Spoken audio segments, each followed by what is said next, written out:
ശബരിമല സ്വർണ്ണക്കൊള്ളക്കേസിൽ സർക്കാരിനെതിരെ കോടതിയിൽ തന്ത്രിയുടെ വാദം. യുവതീ പ്രവേശനത്തെ എതിർത്തതാണ് തന്റെ അറസ്റ്റിന് കാരണമെന്ന് തന്ത്രി കണ്ഠരര് രാജീവർ. താൻ ശബരിമലയിൽ ആചാരാനുഷ്ഠാനങ്ങൾ പാലിക്കുന്നയാളാണ്, അതിനാലാണ് യുവതീ പ്രവേശനത്തെ എതിർത്തത്. എല്ലാ ദിവസവും ക്ഷേത്രം തുറക്കണമെന്ന അഭിപ്രായത്തെയും താൻ എതിർത്തു. തന്റെ ഈ നിലപാടാണ് അകാരണമായ അറസ്റ്റിലേക്ക് നയിച്ചത് എന്നും തന്ത്രി. എഫ്ഐആർ രജിസ്റ്റർ ചെയ്ത ശേഷം ആദ്യ 3 മാസവും താൻ പ്രതിയായിരുന്നില്ല എന്നും തന്ത്രിയുടെ വാദം. ഹരിമോഹൻ ചേരുകയാണ് കൂടുതൽ വിവരങ്ങളുമായി നമ്മളോടൊപ്പം. ഹരി, രാഷ്ട്രീയം ആരോപിക്കുകയാണ്. കോടതിയുടെ മേൽനോട്ടത്തിലാണ് ഈ കേസ് നടക്കുന്നത്. SIT എന്ന് പറയുന്നത് കോടതിയുടെ പൂർണ്ണാധികാരത്തിന് കീഴിലാണ്. പക്ഷേ രാഷ്ട്രീയ ലക്ഷ്യമാണ് തന്നെ ഈ കേസിൽ കൊടുക്കാനെന്ന് ആരോപിക്കുകയാണ് കോടതിയിൽ തന്ത്രി. മധു, തീർച്ചയായിട്ടും സർക്കാരിനെതിരെ രംഗത്ത് വന്നിരിക്കുകയാണ് തന്ത്രി കണ്ഠരര് രാജീവർ. SITയുടെ ഭാഗത്തു നിന്നുണ്ടായ വീഴ്ചയോ അല്ലെങ്കിൽ SIT തെളിവുകൾ ശേഖരിക്കുന്നതിൽ പരാജയപ്പെട്ടതോ അടക്കമുള്ള കാര്യങ്ങൾ മാത്രമല്ല തന്ത്രി ചൂണ്ടിക്കാണിക്കുന്നുള്ളതാണ്. സർക്കാർ കൃത്യമായി തനിക്കെതിരെ പ്രതികാര ബുദ്ധിയോടുകൂടി പെരുമാറി എന്നുള്ള ആരോപണമാണ് തന്ത്രി കണ്ഠരര് രാജീവർ മുന്നോട്ട് വെച്ചിരിക്കുന്നത്. അതിൽ ഏറ്റവും പ്രധാനപ്പെട്ട കാര്യങ്ങളായി തന്ത്രി പറയുന്നത് ഒന്ന് യുവതീ പ്രവേശമാണ്. ശബരിമലയിലെ യുവതീ പ്രവേശത്തിൽ താൻ ശക്തമായ നിലപാടെടുത്തു. അത് സർക്കാർ നിലപാടിന് വിരുദ്ധമായിരുന്നു എന്നുള്ളതാണ് തന്ത്രി ചൂണ്ടിക്കാണിക്കുന്നത്.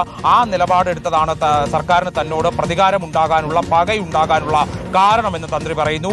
രണ്ടാമത്തെ കാരണം എന്ന് പറയുന്നത് ശബരിമല നട എല്ലാ ദിവസവും തുറന്നിടണം, അല്ലെങ്കിൽ എല്ലാ ദിവസവും പൂജ അടക്കമുള്ള കാര്യങ്ങൾ ഉണ്ടാവണം എന്നുള്ള കാര്യം സർക്കാർ അഭിപ്രായം, അത്തരത്തിൽ സർക്കാർ നിലപാടെടുത്തു. പക്ഷേ ശബരിമലയിലെ ആചാരാനുഷ്ഠാനങ്ങൾക്കും കീഴ്വഴക്കങ്ങൾക്കും എല്ലാം വിരുദ്ധമാണ് ഇത് എന്നുള്ളത് കൊണ്ട് താൻ അതിനെയും എതിർത്തു. ഇത്തരം കാര്യങ്ങളിൽ സർക്കാരിനെതിരെ നിലപാടെടുത്തത് കൊണ്ടാണ് തനിക്കെതിരെ പ്രതികാര ബുദ്ധിയോടുകൂടി സർക്കാർ പെരുമാറി. ഇതും ഒരു അവസരം കിട്ടിയപ്പോൾ തന്നെ അറസ്റ്റ് ചെയ്യാൻ വേണ്ടി, തന്നെ ഒരു കേസിൽ കൊടുക്കാൻ വേണ്ടി സർക്കാർ തയ്യാറായതെന്നുള്ളതാണ് തന്ത്രി കണ്ഠരര് രാജീവര് വാദിക്കുന്ന ഒരു കാര്യമെന്ന് പറയുന്നത്. ഇതിൽ തന്ത്രി ചൂണ്ടിക്കാണിക്കുന്നത് ഇങ്ങനെയാണ്. ദേവസ്വം വിജിലൻസ് 2 അന്വേഷണ റിപ്പോർട്ടുകൾ ഹൈക്കോടതിക്ക് മുൻപാകെ സമർപ്പിച്ചിട്ടുണ്ട്. ആ 2 അന്വേഷണ റിപ്പോർട്ടുകളിലും തന്റെ പേര് പോലും പരാമർശിച്ചിട്ടില്ല. അതേസമയം SIT ഒരു കേസ് രജിസ്റ്റർ ചെയ്യുകയാണ്.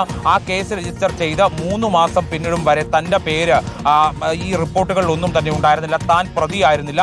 പക്ഷെ പെട്ടെന്ന് ഒരു സുപ്രഭാതത്തിൽ താൻ പ്രതിയാവുകയാണ്, തന്റെ അറസ്റ്റ് ഉണ്ടാവുകയാണ്. തന്റെ അറസ്റ്റിന് യഥാർത്ഥ കാരണം പോലും ഇല്ലാതെയാണ് SIT കോടതിയിൽ റിപ്പോർട്ടടക്കം സമർപ്പിച്ചത്. താന്ത്രിക വിധി പ്രകാരമുള്ള കാര്യങ്ങൾ താൻ ലംഘിച്ചു എന്നുള്ള ആരോപണമാണ് അവിടെ SIT മുന്നോട്ട് വെച്ചത് എന്നുള്ളതാണ് തന്ത്രി ചൂണ്ടിക്കാണിക്കുന്നത്. അതായത് ശബരിമലയിലെ ഈ പറയുന്ന ഉരുപ്പടികൾ, അതായത് നേരിട്ട് പൂജയ്ക്ക് വിധേയമാകാത്ത ഉരുപ്പടികൾ എല്ലാം തന്നെ ദേവസ്വം ബോർഡിന്റെ അധീനതയിലുള്ളതാണ്. തെളിവുകൾ ഹാജരാക്കാൻ സാധിച്ചില്ല എന്നുള്ളത് കോടതി തന്നെ ചൂണ്ടിക്കാണിച്ച ഒരു കാര്യമാണ്. അതിനിടയിലാണ് സർക്കാരിനെതിരെ കൂടി തന്ത്രിയുടെ പരാമർശം ഉണ്ടാകുന്നത്. സ്വാഭാവികമായും വലിയ വിമർശനങ്ങൾക്കും പ്രതിഷേധങ്ങൾക്കും കാരണമാകുമോ? തീർച്ചയായിട്ടും അത് കാരണം ഈ തുടക്കത്തിൽ തന്ത്രിയെ അറസ്റ്റ് ചെയ്യുന്ന ഘട്ടത്തിലൊക്കെ തന്നെ BJP അടക്കമുള്ള കക്ഷികളുടെ അടുത്ത് നിന്ന് ഉയർന്നു വന്നൊരു പ്രധാനപ്പെട്ട വാദം എന്ന് പറയുന്നത് തന്ത്രിയെ അറസ്റ്റ് ചെയ്യുക വഴി മുൻ മന്ത്രിയെ രക്ഷിക്കാനുള്ള ശ്രമമാണ് സംസ്ഥാന സർക്കാർ നടത്തുന്നത് എന്നുള്ളതായിരുന്നു. SITയുടെ അന്വേഷണത്തെ മുഖ്യമന്ത്രിയുടെ ഓഫീസിൽ നിന്ന് നിയന്ത്രിക്കുന്നുവെന്നും കടുത്ത സമ്മർദ്ദം അവിടെ നിന്ന് ഉണ്ടാകുന്നു എന്നുള്ള ആരോപണം പ്രതിപക്ഷ നേതാവ് അടക്കം ഉയർത്തുകയും ചെയ്തിരുന്നു. തന്ത്രിയുടെ അറസ്റ്റിനെതിരെ വിവിധ കോണുകളിൽ നിന്ന് പ്രതിഷേധമടക്കം രൂപപ്പെടുകയും ചെയ്തു. കാരണം ഇത് അന്വേഷണത്തിന്റെ ഒരു ഘട്ടത്തിൽ പോലും തന്ത്രിക്ക് ഏതൊക്കെ തരത്തിലാണ് ഇതിൽ നിന്ന് ലാഭമുണ്ടായത് എന്നുള്ള കാര്യം SIT വ്യക്തമാക്കിയില്ല. ആദ്യഘട്ടത്തിൽ തന്ത്രിയെ അറസ്റ്റ് ചെയ്ത് കോടതിയിൽ ഹാജരാക്കിയപ്പോൾ അറസ്റ്റിന് കാരണമായത് എന്താണ് എന്നുള്ളത് SIT വിശദീകരിച്ചത് ഇങ്ങനെയാണ്. ഈ ആചാര ലംഘനം അടക്കമുള്ള കാര്യങ്ങളാണ് തന്ത്രി അവിടെ നടത്തിയത്. ഈ ദ്വാരപാലക പാളികളും കട്ടിളപ്പാളികളും കൊണ്ടുപോകുന്ന സമയത്ത് ഒരു സമയത്ത് മൗനാനുവാദം നൽകുകയും ഒരു സമയത്ത് ഉണ്ണികൃഷ്ണൻ പോറ്റിക്ക് വേണ്ടി അനുജ്ഞ നൽകുകയും ചെയ്തു എന്നുള്ളതാണ് ഇതിന്റെ അറസ്റ്റിന് കാരണമായി SIT ചൂണ്ടിക്കാണിച്ചത്. പക്ഷേ ആചാര ലംഘനം നടത്തുകയോ താന്ത്രിക വിധി പ്രകാരമുള്ള കാര്യങ്ങൾ ചെയ്യാതിരിക്കുകയോ ചെയ്യുന്ന ഒരു വ്യക്തിക്കെതിരെ എങ്ങനെയാണ് അഴിമതി നിരോധന നിയമപ്രകാരമുള്ള വകുപ്പുകൾ നിലനിൽക്കുക എന്നുള്ളതാണ് തന്ത്രിയുടെ അറസ്റ്റിനെ എതിർക്കുന്ന ആളുകളെല്ലാം തന്നെ ചോദിച്ചൊരു പ്രധാനപ്പെട്ട കാര്യം. പിന്നീട് ഈ കോടതിയിലടക്കം തന്ത്രി ഇക്കാര്യം എടുത്തു പറയുകയും ചെയ്തു. അതായത് തനിക്ക് സാമ്പത്തിക ലാഭം ഉണ്ടായി എന്ന് SITക്ക് ഇതേവരെ തെളിയിക്കാൻ കഴിഞ്ഞിട്ടില്ല എന്നതടക്കമുള്ള കാര്യങ്ങൾ തന്ത്രി വാദിക്കുകയും ചെയ്തു. SIT ആകട്ടെ തന്ത്രിക്ക് 2.5 കോടി രൂപയുടെ നിക്ഷേപം ഉണ്ട് എന്നതടക്കമുള്ള കാര്യങ്ങൾ പറയുന്നു. പക്ഷേ കോടതി ഇന്നലെ കൃത്യമായി ജാമ്യ ഉത്തരവിൽ പറയുന്നത് ആ 2.5 കോടി രൂപ എവിടെ നിന്ന് ലഭിച്ചുവെന്നോ അല്ലെങ്കിൽ ഈ സ്വർണ്ണക്കൊള്ളയിൽ നിന്ന് ലഭിച്ചിട്ടുള്ള നേട്ടമാണോ അല്ലെങ്കിൽ ലാഭമാണോ അതെന്നുള്ള കാര്യം സ്ഥിരീകരിക്കാനോ SITക്ക് കഴിഞ്ഞിട്ടില്ല. വർഷം തോറും തന്ത്രിക്ക് എത്ര രൂപയാണ് ശബരിമലയിൽ നിന്ന് വരുമാനമായി ലഭിക്കുന്നതെന്നും ആ വരുമാനം കൂടാതെ, അതായത് ഔദ്യോഗികമായി ലഭിക്കുന്ന വരുമാനം കൂടാതെ ദക്ഷിണ അടക്കമുള്ള കാര്യങ്ങൾ വഴി തന്ത്രിക്ക് ലഭിക്കുന്നത് എത്ര രൂപയാണെന്നും അടക്കമുള്ള കാര്യങ്ങൾ ഇന്നലത്തെ ജാമ്യ ഉത്തരവിൽ കോടതി പരാമർശിക്കുന്നുമുണ്ട്. അങ്ങനെയുള്ള ഒരാൾ 2.5 കോടി രൂപ ഏതെങ്കിലും ധനകാര്യ സ്ഥാപനത്തിൽ നിക്ഷേപമായി ഇട്ട് കഴിഞ്ഞാൽ അത് സ്വർണ്ണക്കൊള്ളയിൽ നിന്ന് ലഭിച്ച ലാഭമാണെന്ന് വെറുതെ അങ്ങ് അനുമാനിക്കാൻ കഴിയുമോ എന്നുള്ളതാണ് ഉയർന്നൊരു ചോദ്യം. അങ്ങനെയാണെങ്കിൽ SITക്ക് കണ്ടെത്തേണ്ട രേഖപ്പെടുത്തേണ്ടിയിരുന്ന തെളിവുകളായിരുന്നു.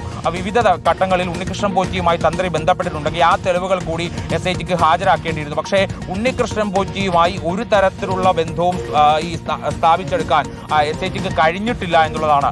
എന്തിന് ബാംഗ്ലൂരിലെ ശ്രീരാംപുര ക്ഷേത്രത്തിലുള്ള ബന്ധത്തിന്റെ കാര്യത്തിൽ പോലും SITക്ക് കൃത്യമായി തെളിവുകൾ മുന്നോട്ട് വയ്ക്കാൻ കഴിഞ്ഞില്ല. കാരണം അവിടെ നിന്ന് ഉണ്ണികൃഷ്ണൻ പോറ്റി ആ ക്ഷേത്രം വിട്ട് പുറത്ത് പിന്നീട് വേറൊരിടത്തേക്ക് പോകുന്ന ഘട്ടത്തിലാണ് തന്ത്രി അങ്ങോട്ടേക്ക് വരുന്നത്. അതായത് രാജീവ് കണ്ഠരര് അവിടെ തന്ത്രിയായി വരുന്നത് വേറൊരു ഘട്ടത്തിലാണ്. അതായത് ഇവർ രണ്ടുപേരും ഒരേ സമയത്ത് ബംഗളൂരുവിലെ ശ്രീരാംപുര ക്ഷേത്രത്തിൽ ജോലി ചെയ്തിട്ടില്ല എന്നുള്ള കാര്യം കൂടി കോടതി ചൂണ്ടിക്കാണിക്കുന്നുണ്ട് എന്നുള്ളതാണ്. അപ്പോൾ തന്ത്രി കോടതിയിൽ അറിയിച്ചിരിക്കുന്നത് സർക്കാരിനെതിരെ തനിക്കെതിരെ ഉണ്ടാകുന്നത് രാഷ്ട്രീയ നീക്കമാണ് എന്നുള്ളതാണ്.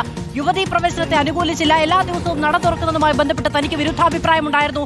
ഇതിന്റെയൊക്കെ പേരിലുള്ള പക വീട്ടുകയായിരുന്നു. സർക്കാർ ഒരു അവസരം കിട്ടുന്ന സമയത്ത് തനിക്കെതിരെ കേസ് രജിസ്റ്റർ ചെയ്യുന്ന അടക്കമുള്ള കാര്യങ്ങളുമായി മുന്നോട്ട് പോകാൻ കാരണമെന്ന നിശ്ചിതമായ വിമർശനമാണ്, ആരോപണമാണ്, ഗുരുതരമായ ആരോപണമാണ് സർക്കാരിന് നേരെ തന്ത്രി മുന്നോട്ട് വെച്ചിരിക്കുന്നത്. ഹരിമോഹനാണ് വിവരങ്ങൾ നൽകിയത്.